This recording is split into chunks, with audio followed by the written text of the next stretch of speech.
ဒီနေ့စိတ်ဝင်စားစရာကောင်းတဲ့အကြောင်းအရာလေးတစ်ခုကိုတိုက်ရိုက်သွားလိုက်ရအောင်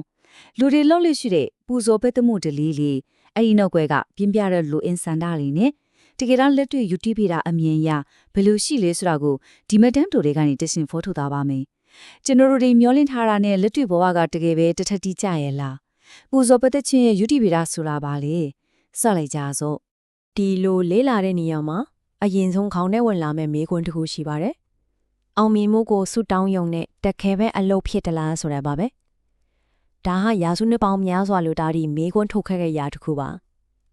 ါဒီနေရာမှာဘယ်ဘက်ကမှမလိုက်ပဲမူရဲအချက်လက်မှာပါဝင်တဲ့အတိုင်းဆုတောင်းခြင်းကနေမျောလင့်တဲ့အရာနဲ့တကယ်လက်တွေ့ဖြစ်လာတဲ့အရာတွေကြားကဆက်ဆက်မှုကိုထိတန့်ခွဲချင်းစိတ်ဖြားသွားပါမယ်ပထမဆုံးအနေနဲ့ဆုတောင်းပတ်သက်ခြင်းတလိဆိုတဲ့အပိုင်းကိုကြည့်အောင်လူတွေအနေနဲ့အထွတ်မြတ်ထားရတယ်ကိုပူဇော်ပါသားတဲ့အခါဘလူတွေတောင်ပြင်ဆင်ကြတယ်လေအမွေးတိုင်းဖျောင်းတိုင်းဝက်ခေါင်းပြီးတော့ပိုက်စီလို့ခေါ်တဲ့ဖေရွက်စီမွန်းထားတဲ့ရိုးရာပူဇော်ဖွဲ့ရာတွေစသဖြင့်အများကြီးပဲပေါ့ထေချာစဉ်းစားကြည့်ရင်ကိုယုံကြည်ရာကိုပူဇော်ဖို့အတွက်အချိန်နဲ့ငွေကြေးတွေအများကြီးပေးဆက်ပြီးအလွန်ကြီးကျယ်ခမ်းနားတဲ့ပြင်ဆင်မှုတွေလုပ်ကြတယ်ဆိုတာထင်ရှားပါတယ်ဒါပေမဲ့ပစ္စည်းတွေကြီးပဲတွားထားလိုက်တာမျိုးမဟုတ်ဘူးလေအရေးကြီးဆုံးကကျွန်ုပ်တို့ဒီအရာခတ်သိမ်းအတွက်တောင်းပန်ဆူတောင်းကြသည်ဆိုတဲ့အချက်ပါပဲပူဇော်ဖွဲ့ရာတွေနဲ့အတူပြင်းပြတဲ့စိတ်ခံစားမှုတွေကြိုးပမ်းအားထုတ်မှုတွေအပြည့်ပါဝင်လာပါတယ်ကိုလိုချင်တာလေးရဖို့အတွက်အထွတ်မြတ်ထားရတဲ့ကိုပြင်းပြတောင်းပန်ဆူတောင်းကြတယ်ဆိုတာကိုမူရင်းစာသားမှာအထူးပြုဖော်ပြထားပါတယ်အဲ့တော့ဒီလိုလုတ်ရက်တည်ရဲ့နောက်ွယ်ကလူသားတို့ရဲ့အခြေခံလိုအင်ဆန်တဲ့လေးရက်ကိုဆက်သွားကြမယ်ဒီလောက်ကြီးကျယ်တဲ့ပူဇော်ပတ်သက်မှုတွေပြင်းပြတဲ့ဆုတောင်းမှုတွေကိုဘာကများတွန်းအားပေးနေတာတဲ့မူရင်အချက်လက်ကြတော့လူတွေရဲ့ဒီလိုအားထုတ်မှုအလုံးကိုတိကျတဲ့ရက်လက်လေးခုတည်းဖြစ်အတိအကျပေါင်းယုံဖော်ပြထားပါလေအတော်လေးကိုစိတ်ဝင်စားကြရကောင်းရဲ့ချက်ပါ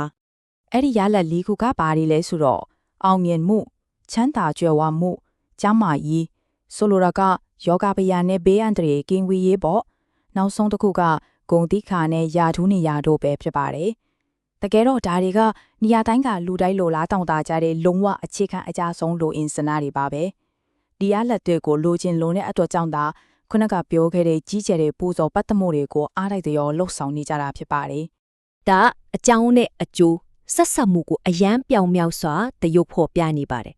ပူဇော်ပတ်တာတွေစုတောင်းတာတွေလုပ်ရင်ချမ်းသာမယ်ကျန်းမာမယ်ယာကျူးရမယ်အောင်မြင်မယ်စတဲ့ယူဆကိုအခိုင်အမာယုံကြည်ကြတာပါ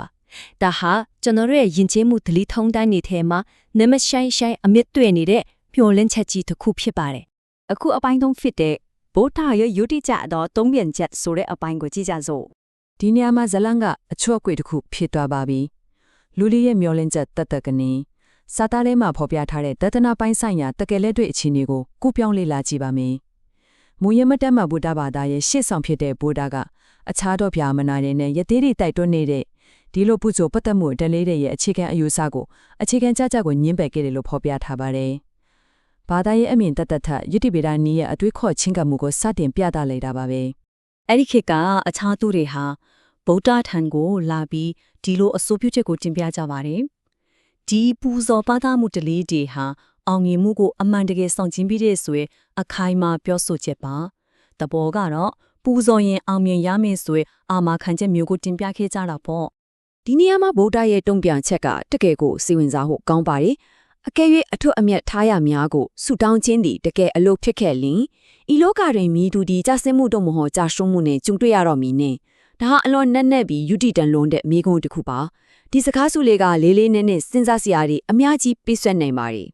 အဓိကအချက်ကဒါပါပဲအခြေခံယူအဆက်ဖြစ်တဲ့ဆူတောင်းခြင်းဟာအောင်မြင်မှုကိုအငြင်းနှံဖြစ်ပေါ်စေတဲ့ဆိုရင်လက်တွေ့ကဘာမှာကြာရှုံးမှုနဲ့ကြာဆင်းမှုဆိုတာလုံးဝကိုရှိလာစရာအကြောင်းမရှိတော့ပါဘူးဆူတောင်းတဲ့သူတိုင်းအောင်မြင်ရမှာပေါ့ဒါပေမဲ့လက်တွေ့ကဘာမှာတော့ကြာရှုံးမှုတွေရှိနေသေးပဲဆိုတဲ့အချက်ကဆူတောင်းယုံတတ်နဲ့အရာအလုံးမပြည့်စုံနိုင်ဘူးဆိုတဲ့ယူတီကိုအလွန်ရှင်းလင်းစွာသက်သေပြနေပါတယ်ဒီတော့ဒီလေးလက်သုံးသပ်မှုကိုနောက်ဆုံးမေးခွန်းလေးတစ်ခုနဲ့ပဲအဆုံးသတ်ချင်ပါတယ်ဤလောကဝင်မိသူတွေကြာရှုံးတော့မီနော်ဒီမေးခွန်းလေးနဲ့အတူလူတွေရဲ့မျောလင်းချက်နဲ့တကယ်လက်တွေ့ယုတိပေတာကြကအခြေဆက်ကိုဆက်လက်တွေးတောဆင်ခြင်နိုင်မှုချက်လက်ထားခဲ့ပါစေလူတိုင်းပဲဒီအကြောင်းအရာကိုချက်လက်စဉ်းစားဆင်ခြင်ကြည့်ကြဖို့တိုက်တွန်းလိုက်ပါတယ်